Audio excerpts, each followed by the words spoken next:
Welcome back to my channel and welcome to another video. Today I have my 2024 planner stack for you, plus Google Cal to this, and we'll talk a bit about that through this video. So I am on an endless journey to find the perfect planner lineup for me. If you are new around here, it is very much the case that often I'll start off the year with the best intentions and then drop off them, but we'll do our best, you know. So the three planners that I'm going to be showing you today are a Plum paper A5 vertical priorities, my TillyJournals 7x9 functional flexi planner, and then an Archer and Olive 8x8 square journal, which I'll be using for my reading journal. I'll be doing full walkthroughs of each of the planners, showing you what's there, talking about how I'm going to be using them. So hopefully you'll find this video interesting. Let us start with the planner that is the kind of easiest for me to talk about because it's the one that I have had for the last few years. This is my 7x9 TillyJournals functional flexi planner from my wonderful friend Tilly. So Tilly opened just for a week for pre-orders for 2024 planners, and I ordered immediately. I had to get my hands on one. I'm so used to planning in a Tilly planner now. They work so well for me, and it just makes my planning a lot quicker to know the planner and know where all my stickers should go and things like that. So I absolutely love my Tilly planner, and I had to get another one. Tilly's planners are very customizable, so she has a load of different sizes. She had a load of different formats. You can choose the size of your coil, you can choose from a load of different covers, you can choose whether you have monthly layouts, you can choose whether you have notes pages. Like, it's a very, very flexible planner, which is also what I love about it, because I don't use my monthly spreads in my memory planner. The fact that I cannot have them, it was like life-changing to me when I could start doing that a couple of years ago. So that's also why I love my Tilly planners. So the cover that I went for is, of course, the bookish one. Of course it is. So we have this gorgeous flat lay. This is, I think, Kitnish Jess art from a few years ago. It says, "Why, yes, I actually do need all these books," which is so me. I need this tote bag in real life. We've got a flat lay of some glasses, a flat lay of a tea with some lemon. Yeah, really, really love it. So let us do a little tour. So as I say, I have had one of these for a few years, so it's relatively easy for me to tour these, especially as this one is quite similar to the one that I had for 2023. There's not really too many changes other than like change of cover and change of internals, but it's pretty similar. So I think we can do this one relatively quickly. So this one will be used for my memory planning. So I do what I would consider to be kind of traditional planning, but if you are not sure what I do, watch any of the Plan With Me's on my channel or any of my flip throughs and you'll get an idea. So first up we have the other thing I should mention is I do get my planners on the smaller coil. Tilly does offer a bigger coil as well, but I personally am a small coil person. All my planners have this size coil, so I like the consistency on my shelf. So just something to say there. So first up, we have this piece of vellum in Tilly's brand colours, and then we have the page where you write your name. I didn't write my name in my 2023 one. I actually really panic about writing my name in planners. I have some name stickers somewhere, but I don't know where they are. And the quote that we've got for this year is, "Planning is bringing the future into the present so that you can do something about it." Which is nice. That's fun. So first up, Tilly puts in this year divider. These dividers are a really thick plastic, so I don't take my memory planner anywhere, to be honest, but it does make it much more durable if you are going to take it. This is a very like thick material. And then we have the kind of year at a glance page, so in case you want to check any dates or have any little mini calendars to copy. And then she also does this for, which is very useful if you use your planners for forward planning, because you can write in dates. You could track a month's worth of habits in here if you wanted to as well. I love these pages, but I personally don't use them in my memory planner because it's a memory planner. I think another thing you could do is potentially write the kits you are planning to use for each month. There's something else you could do here. Yeah, I don't use them for anything. It's a shame because I really like the layouts, but I think they're very useful for those that need them. It's also useful for forward planning because it does have the beginning months of 2025 in there as well. So if you need to write in advance any dates, you can. The paper that Tilly uses is all dot grid. I'm not sure how well that will come up on camera, but it is dot grid paper, which is really useful for lining up your stickers and making them straight. So I personally really like the dot grid paper. This is just a plain page here. And then because of the lack of extras and fluff that I have in my planner, we get straight into the months. So we go straight into the January tab. I do have my tabs in black writing. I don't know if there were other colour options, but mine are just in black. Again, this is the same really thick divider, and then we get into the months. So we have January written here, and this page is just blank, so if you do want to decorate it, you totally can. One of the things I'm thinking about sticking my 2023 planner is the planner face calendars that we got in the 2022 Christmas countdown. I might stick those there. My friend Rachel, who has a planner Instagram, she does a really cute like washi dashboard, which I love. I love how that looks. I just think I'd be terrible at it. And I don't know that I have suitable washi for it, but I do think that would be so cute. I think that just sticking die cuts on this would be really cute. So there's a lot of things you could do, and I need to decide what I'm going to do with my ones in my planner that's just finished. And then basically, I have a dated planner, and it starts, do we just love that the first of the year is on a Monday? Have I ever been so happy about anything in my whole life? So we start with Monday and we just go through. And the way that Tilly's layouts work in the 7x9 verticals is that you have one long sidebar here, and then you have 3 smaller boxes with a slight line in between. The reason for that is most of Tilly's customers are in the UK. Most of us predominantly use kits from Anna at Planner Phase, and this fits the glitter header and a full box from Anna better in the layout, so that's why Tilly does that for us. And we have the dates up the top. They're in a light grey. I do still white them out if I'm putting date covers over them, because I really like to not be able to see the dates through them, because I use removable matte paper from Anna. But if you use glossy paper, you can't see them. If you use premium matte, you probably can't. Tilly would be able to say yes or no to that. But yeah, I use removable paper in the main, so I do white them out, but you cannot see the white out underneath the stickers. But also they're in a really cute font, so if you do want to not white them out, then I think they look really cute. These pages are dot grid as well, and as I say, it does really help with lining the stickers up, which is brilliant. And I'm just so used to this now. I'm so used to this layout. Like, if this was all one, I wouldn't know what to do, because my planning style is that I'm one of the old school planners that still puts glitter headers here and here and here, and so I need these lines to put the glitter headers down. So it works perfectly for my planning style, and we just run month to month. I'm not going to flip through every page because there's no need, but you know, we've got all of January in here, and then because I don't have any extra notes pages and I don't have a monthly layout, we have the February tab, we have the February dashboard, and then we're into February. I love it. It's so stripped back. It's just perfect for my needs. So we have all the months. Let's skip to the end. So at the end, we do have a notes section. So I believe you can add extra notes pages. I don't, but it does come with quite a few notes pages as standard. I could use these, but obviously, as I say, I use this as a memory planner, so I tend not to. I just rip them out usually at the end of the year and save the dot grid paper in case I need it for anything else. And then Tilly also has a couple of sheets of sticker paper back in here. So if while you're planning, you want to just stick anything here so that you can then use it later, there is the perfect option there for that. Again, I don't use that because I memory plan, but I think that they're really cute. We also have a pocket that Tilly makes as well. So mine's in this cute purple marbly pattern. So this is really useful if you're carrying your kits or stickers around with you. So if you, let's say you were going to a friend's house and you were going to be planning a week, you could just stick your kit in there so you don't have to bring anything extra. And then we have the back cover, which says drink tea, read books, be happy. I don't drink tea, but it absolutely goes with reading. So I kind of wish I did, but I don't. But yeah, I love this cover. It's like the perfect hybrid of planning and reading for me.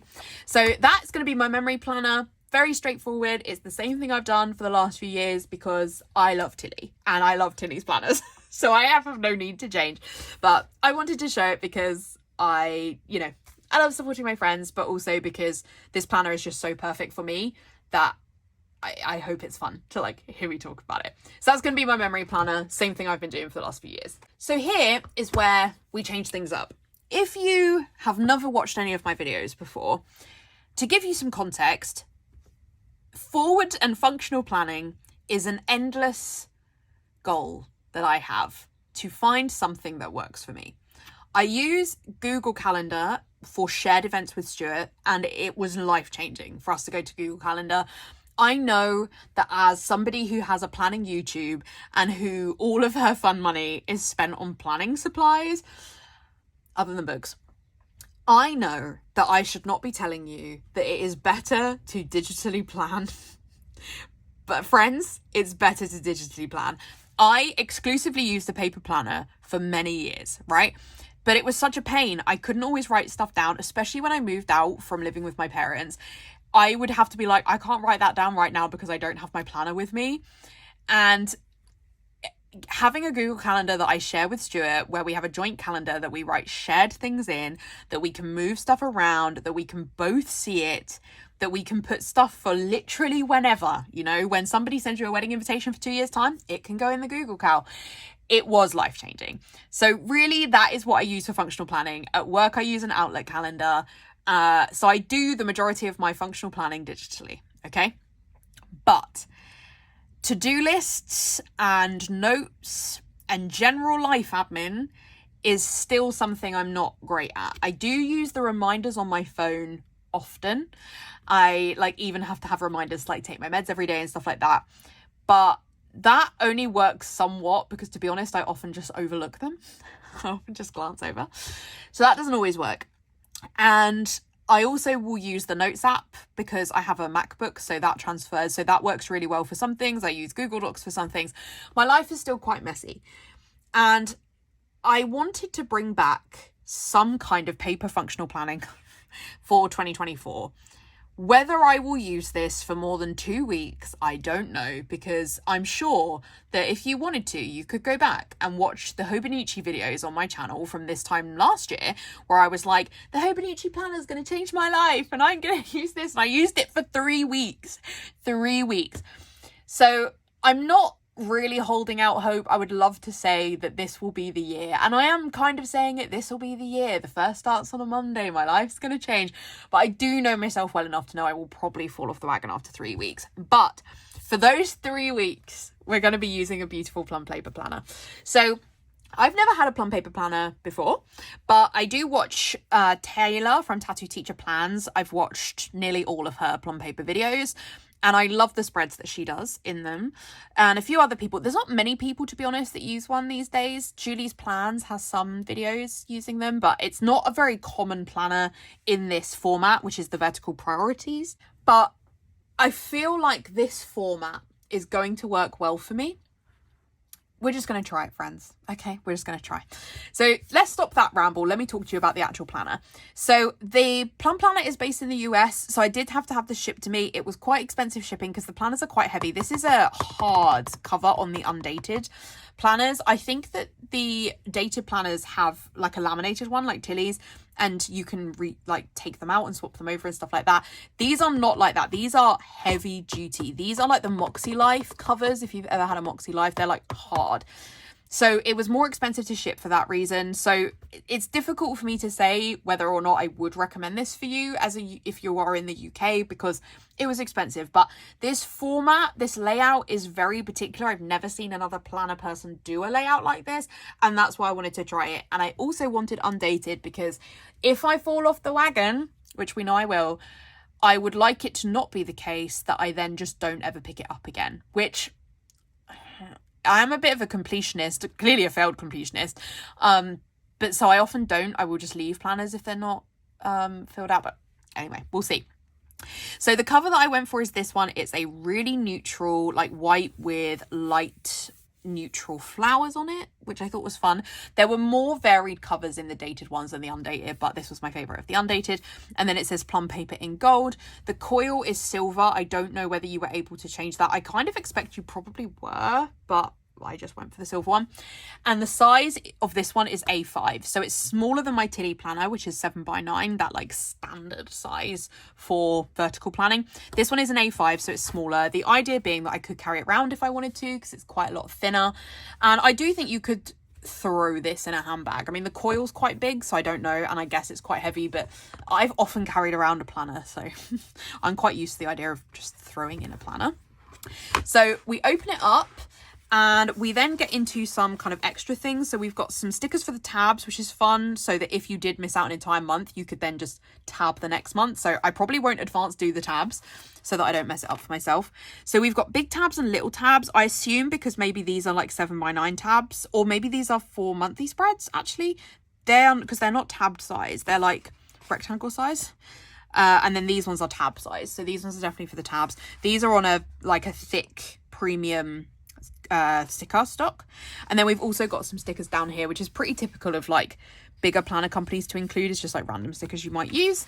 And then this is just like a leaflet and some information about Plum planner and how to keep your planner clean and all that kind of stuff. So then we get into the planner. So the paper is okay, it's a very dark, gloomy Christmas Eve when I'm filming this. So, and my planner corner is the darkest part of my room. So I apologise that it's just not going to be the best lighting in here. So sorry, the lighting's really dull. I've just tried switching the lights on to see if it's better, but it isn't. The amount of shadow is not better. So I apologise. So we're going to have to go with this.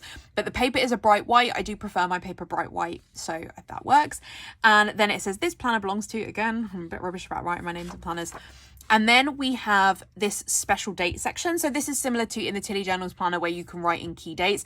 I guess this is somewhere that I may use it more because this is going to be a functional planner that I use for, you know, to-do lists and stuff like that rather than memory planning. So I might use it in here. I don't know. I am somebody who sometimes will write in birthdays, but I do finally have them all saved as reminders in my phone because I will write them in random bullet journals that I stop using or random planners that I stop using. And those were always my master list. They are now in my phone. So it's much better now. We then have this section, which is just called ideas, plans and goals. It's just a blank page. I think this could be useful. You know, one thing it would be useful for is I'm thinking about doing like kind of a low budget spend or something for next year, and this could be useful for that. I also would be keen to do a mind map goals for 2024 because that's what I've done for the last few years and I really like how they look, and I would have liked it to be in this planner, but these pages are not blank. So maybe I could stick some sticker paper. I could white out the whole thing and then stick some sticker paper over it. Maybe. We'll see. But yeah, that's actually what I would like to do. Or I could do it on this page, which is relatively blank. But this is like, we're literally into the month here. And this is actually a dashboard page, which are slightly creamier than the normal pages. So that would probably look weird. But I don't think I need it to say January here. Like, it could just say January here. I don't know. We'll weigh it up. But anyway, so we get into the dashboard. So again, you can... stick in the sticker. Stick in the sticker. That's like the perfect size. So you would stick in the sticker for whichever month it is. You would put the tab on there.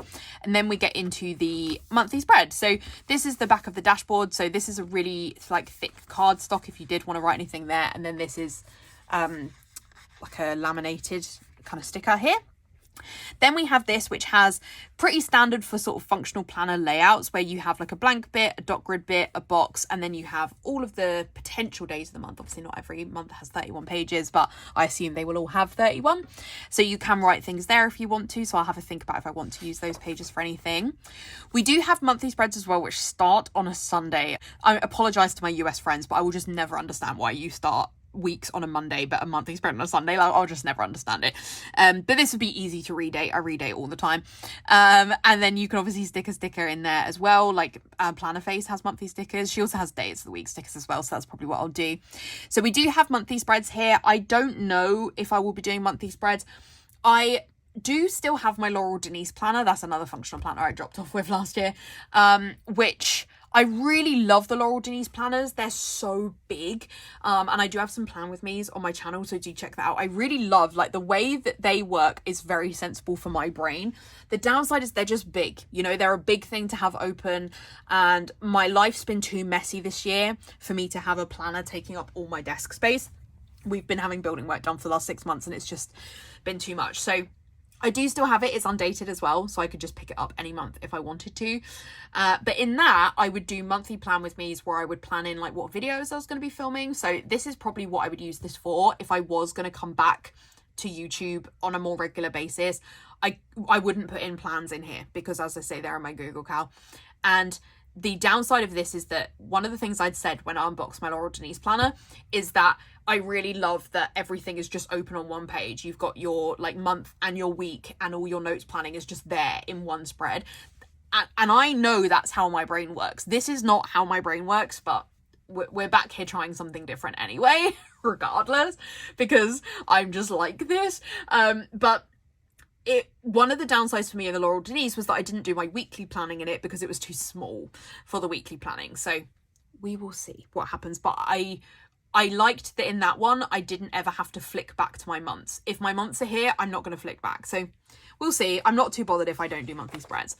And then here is the kind of main reason that I picked up this planner is for the layout, which is, I think, really different to anything I've seen before.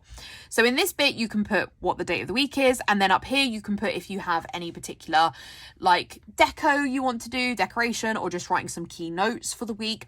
Then you can write the dates above the little lines here in the undated areas, and then the layout is in a vertical, which I do think vertically in terms of my week, because like the Outlook calendar is vertical, my memory planner is vertical, you know, so it does work for me vertically. And then it has at the top your top 3 priorities for the day, your top 3 to-dos for the day, and then a blank space. So I've had other planners in the past, or I could build this in journals, etc., where you come up with your 3 top priorities for the day and your to-dos, etc. And I've never really been very good with them, because I'm a real brain dumpy type person, where I will brain dump every task that needs to get done for the next several months, to be honest, probably. And I'll put them all on one day and be like, cool, that's everything I need to get done today. It's the nature of my perfectionism, which I've talked about a little bit on this channel before. The nature of my perfectionism means I'm a real all or nothing person.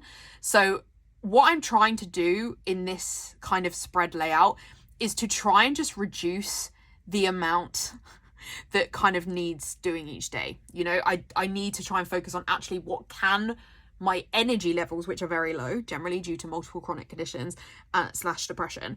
What are the key things I need to get done today? And then hopefully I could use maybe these spaces, not this one, but like this space more for just brain dumping, listing out things, you know, getting that stuff out of my head would be the ideal.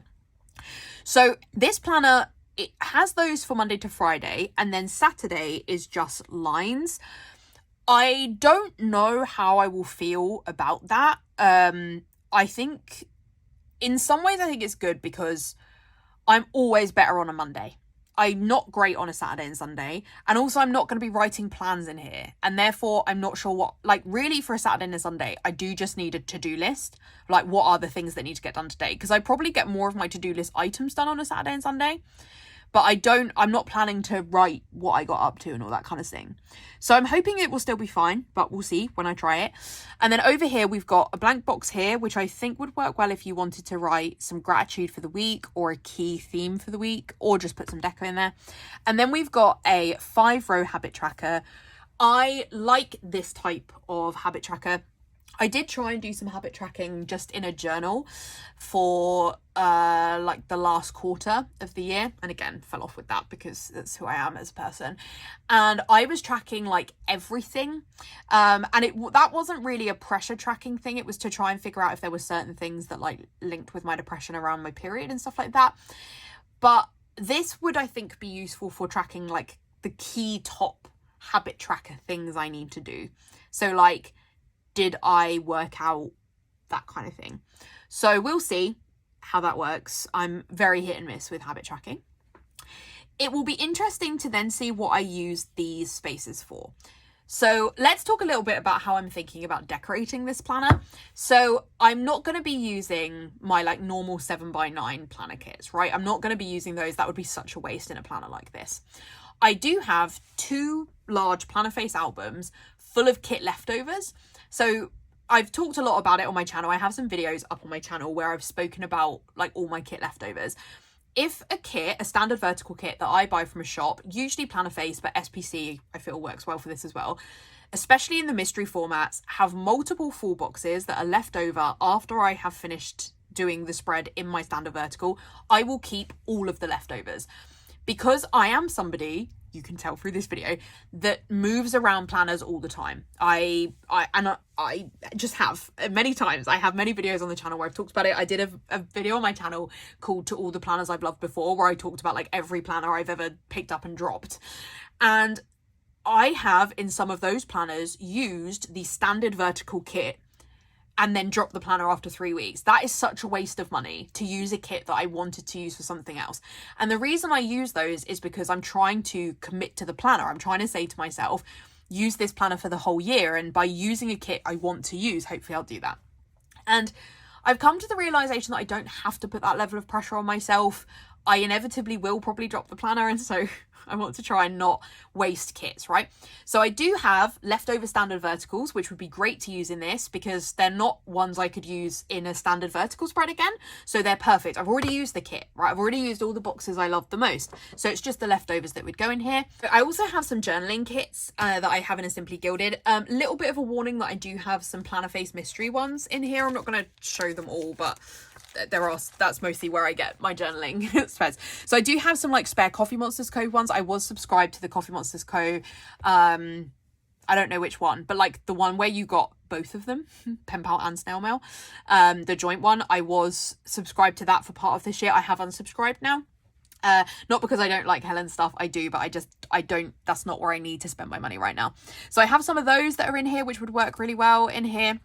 And then, as I say, I do have some journaling kits from Planner Face because Anna does very kindly send me the journaling kit mystery for free because I help Anna with the mystery. And these will be perfect in this planner. So that's also like, it would be a really exciting way for me to use the journaling kits. I also have a lot of Coffee Monsters coat washi, right? I have like 2 drawers full. I have a lot of it. I also have really, really kind friends on here who, when I was setting up my Hobonichi, it's crazy to think this was a year ago, but when I was setting up my Hobonichi, I had some really, really gorgeous, wonderful friends, particularly Becca, who sent me loads of samples of Coffee Monsters Co washi that I didn't have, because the idea was that I would use it in my Hobonichi and then I dropped my Hobonichi. So I'm hoping that I can also use these, because how cute is this going to look in this planner, you know?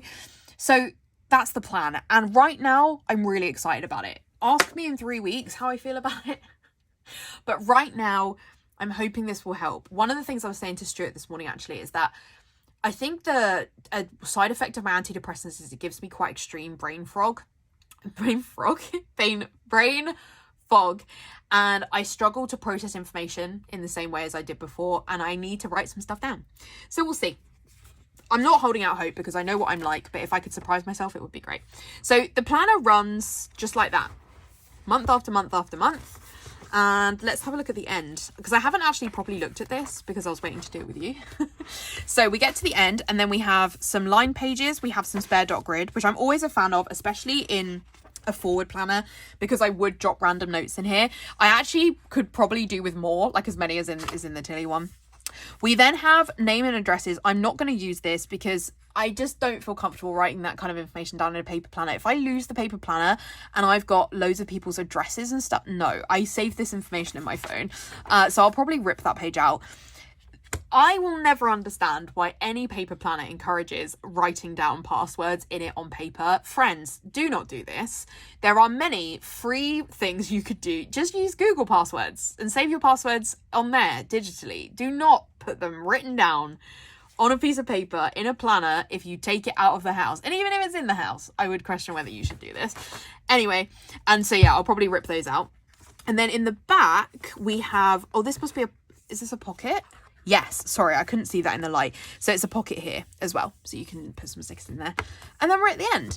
So yeah, the hardcover is interesting to like close. It reminds me a bit of wire binding, where it's kind of, it can be a bit harder to close, but it will be more durable this way, obviously heavier as well. So yeah, that's what I'm thinking. I've been talking about that for about 25 minutes. So I hope that that gives you some context.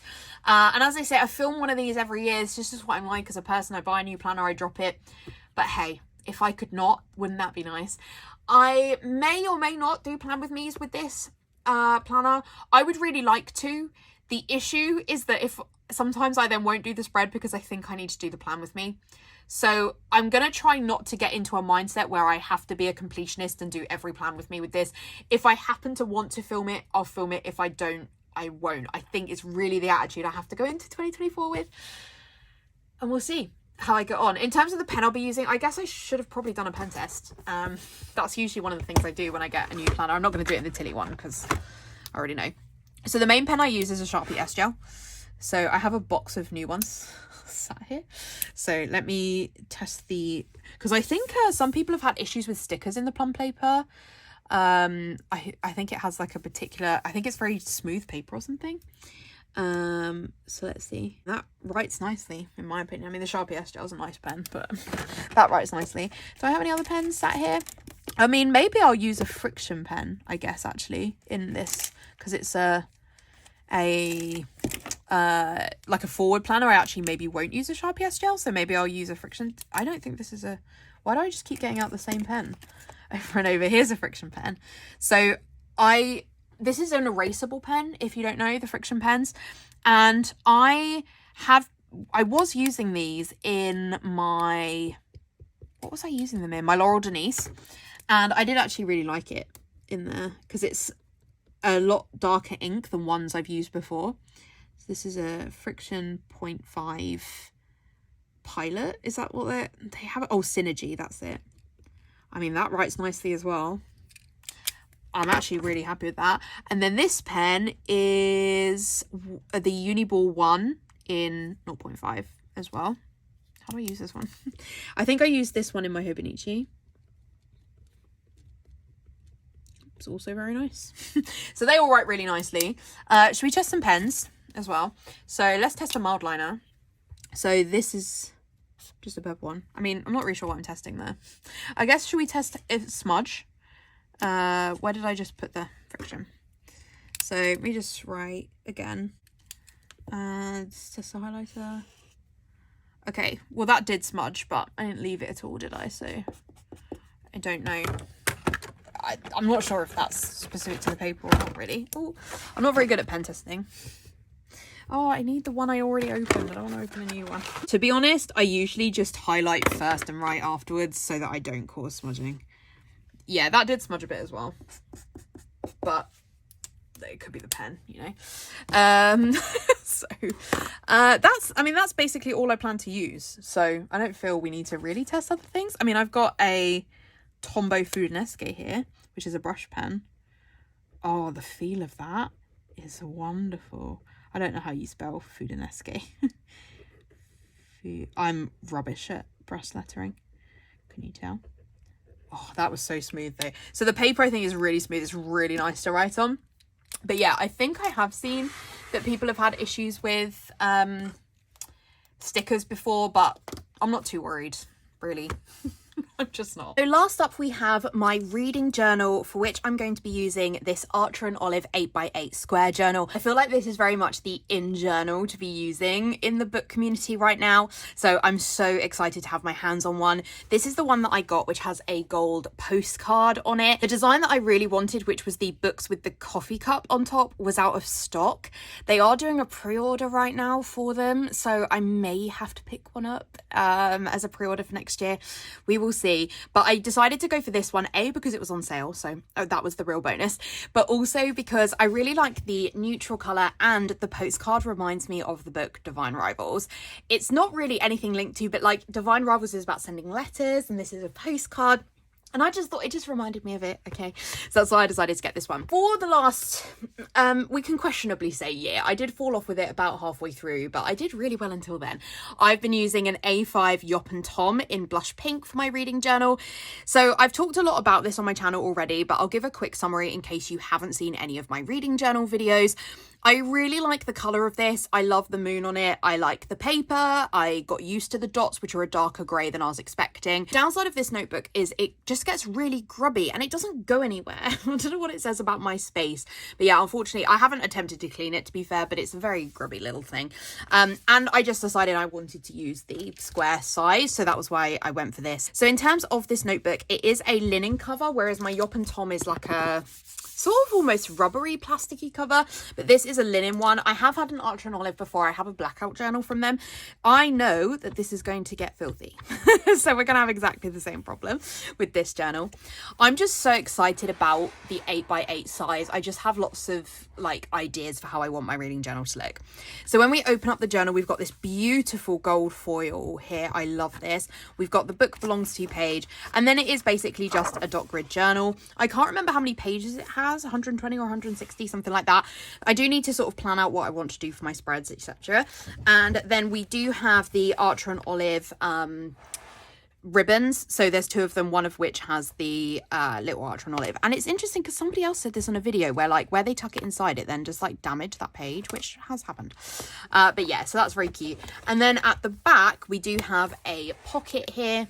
so can put things in there. So there's not really a lot to show with this one. Most of this is going to come through my reading journal videos. Let me talk a little bit about my reading journal content. So I was a lot happier with my 2023 reading content in terms of not filming monthly TBRs. I'm a mood reader. I don't know why I keep thinking I want to do TBRs. And I really enjoyed the process of like doing my reading journal spreads. The downside with the reading journal for me was that I did a lot of these where like I would write about the book in like a little summary, and whilst it's not massive, I wasn't actually that bothered about doing it. And it's a shame because it's kind of nice to be able to reflect back on each of the books, but I don't think that this is actually what I want to be doing with my reading journal. This was the part I didn't enjoy. I enjoyed doing the stats and I enjoyed the cover pages, but the summaries is the part I didn't like doing because ultimately I write summaries on Goodreads. So I do need to think about how I record my books in here. I might just sort of have the book and have some key stats about them in terms of like the number of pages, my rating, that kind of thing. So I might move more to that. I'm also thinking I might not do it on camera, but instead I will do monthly flip throughs of the spreads. I just think I might be more likely to keep up with it if I don't do it on camera. And then as in, I still want to film it and show it, but just not actually showing me doing the spreads. So we'll see. I still have some thoughts around this one. So watch this space, but I'm so excited to have the 8x8 in my hands. So there we have it. That is my 2024 planner lineup. I'm excited. I am so somebody who is like new year, new me, the first being on a Monday. I'm excited. This will be the year of me. In 2 weeks, I won't be saying that, but right now that is how I feel. I'm really excited to get into my 2024 lineup, and to be honest, leave 2023 behind. Wasn't my favorite year.